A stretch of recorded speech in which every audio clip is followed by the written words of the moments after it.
देश का सबसे अमीर आदमी दोबारा जन्म लेकर 8 साल की उम्र में लौट आता है। सबसे पहला काम वह अपनी माँ के लिए फैसला करना चाहता है। वह अपनी माँ को बेवफा पिता से तलाक लेने के लिए मना लेता है। अंगूठा लगवाने के बाद वह तलाक का कागज अपने पिता के सामने रख देता है। ठीक है, अब यह रिश्ता खत्म हुआ, लेकिन माँ एक पूरे परिवार की खातिर तलाक लेने को तैयार नहीं होती। माँ, जो आदमी बदल चुका है उसे रोका नहीं जा सकता। अगर उसे जाना है तो जाने दो। जब उसका पिता चला जाता है, माँ चुपचाप अपनी बचाई हुई रकम निकालती है और कहती है यह 5,000 फीस के लिए है और 800 बाकी खर्चों के लिए। वह बेटे को समझाती है अच्छे से पढ़ना, आगे चलकर कामयाब इंसान बनना। लड़का बाहर से तो मान जाता है, लेकिन जैसे ही माँ खाना बनाने जाती है वह सारे पैसे लेकर सीधे शेयर मार्केट के दफ्तर पहुँच जाता है। आंटी, मुझे शेयर खरीदना है। वह अपने सारे सिक्के काउंटर पर रख देता है। पिछले जन्म की यादों के सहारे वह एक ऐसी गोल्ड कंपनी का शेयर खरीदता है जो लगातार 10 दिन से गिर रहा था। वह सोचता है अब मैं पैसे कमाकर माँ को अच्छी जिंदगी दूंगा। तभी एक अमीर आदमी CEO वहाँ आता है और उसे समझाता है इस शेयर का कोई भविष्य नहीं है, पैसे वापस ले लो और घर जाओ। लड़का जवाब देता है आप नहीं समझते, विदेश में जल्द ही युद्ध होने वाला है, ये शेयर जरूर बढ़ेगा। CEO फिर भी उसे समझाने की कोशिश करता है, लेकिन लड़का अपने फैसले पर अड़ा रहता है। फिर वह कहता है ये शेयर सिर्फ बढ़ेगा ही नहीं, लगातार 10 दिन तक बढ़ेगा। अगर यकीन नहीं है तो शर्त लगा लो। CEO मुस्कुराता है क्या शर्त? लड़का कहता है अगर मैं जीत गया तो आप मेरी माँ से शादी करेंगे। सब हंस पड़ते हैं। तू सपना देख रहा है, लेकिन CEO मान जाता है ठीक है, अगर तुम हार गए तो आगे से माँ बाप के पैसे से शेयर मत खरीदना। तभी माँ वहाँ आ जाती है। बेटा, तुम यहाँ क्या कर रहे हो? अगर मैं नहीं आती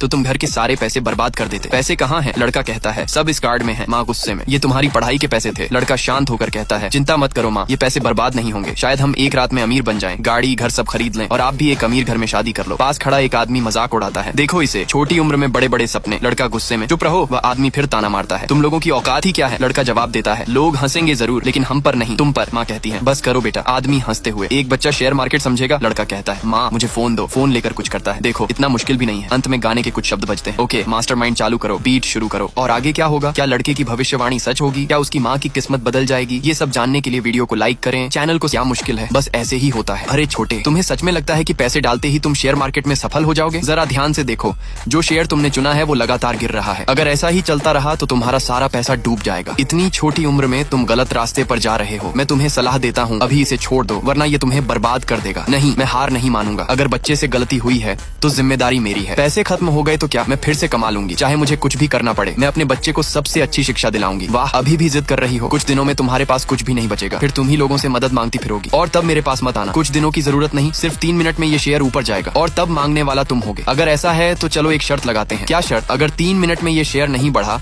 तो तुम दोनों माँ बेटे जिंदगी भर मेरे लिए काम करोगे। चलो मान लो। नहीं, मैं कर सकती हूँ, लेकिन मेरा बेटा नहीं। माँ कोई बात नहीं, मुझ पर भरोसा करो। और अगर तुम हार गए, हम हारेंगे। क्या तुम्हें सच में लगता है कि एक बच्चे का चुना शेयर पैसे कमा सकता है? अगर मैं हार गया तो मैं सबके सामने तुम्हारे सामने घुटने टेक दूंगा और वादा करूंगा कि आगे से तुम्हें देखते ही दूर हट जाऊंगा। कैसा रहेगा? ठीक है, पक्का। याद रखना, अगर तुम हार गए तो जिंदगी भर मेरे लिए काम करना पड़ेगा। और हाँ, तुम अपने बेटे को पढ़ाना चाहती थी ना, मैं इंतजाम कर सकता हूँ, लेकिन स्कूल नहीं, दरवाजे पर चौकीदारी करने के लिए। तुम बहुत बुरे हो। अचानक अनाउंसमेंट होता है, खुशखबरी, आज एक शेयर की कीमत तेजी से बढ़ी है, सभी निवेशक ध्यान दें। बढ़ गया, बढ़ गया। माँ, आज के बाद तुम्हें किसी के सामने झुकने की जरूरत नहीं। ये कैसे हो सकता है? मैंने कहा था ना हम जीतेंगे। हमने पैसे कमा लिए, कम से कम 10 लाख। 10 लाख, बहुत बढ़िया। अब मैं तुम्हें अच्छी पढ़ाई करवा सकती हूँ। तुम तो हमारे लिए किस्मत लेकर आए हो। लगता है बस किस्मत से सही हो गया। अब बेकार बात मत करो। शर्त के मुताबिक तुम्हें घुटने टेक कर माफी मांगनी होगी। घुटने टेक कर माफी मांगो। ये सब मजाक था। अरे बच्चे, ज्यादा अक्कड़ मत दिखा। तुम्हें लगता है मैं तुम्हारे सामने झुक जाऊंगा? तुम इसकी लायक नहीं हो। क्या तुम लोग वादा तोड़ रहे हो? हाँ, तो क्या कर लोगे? मैं तो अब तुम दोनों को सबक सिखाऊंगा। कोई है, इन दोनों को बाहर फेंक दो। रुको, आखिर आगे क्या होगा? क्या दुश्मन अपनी चाल में सफल होगा या फिर लड़का अपनी समझदारी से सबको हरा देगा? ये सब जानने के लिए वीडियो को लाइक करें, चैनल को सब्सक्राइब करें और फॉलो करना बिल्कुल ना भूलें। मिलते हैं पार्ट 3 में।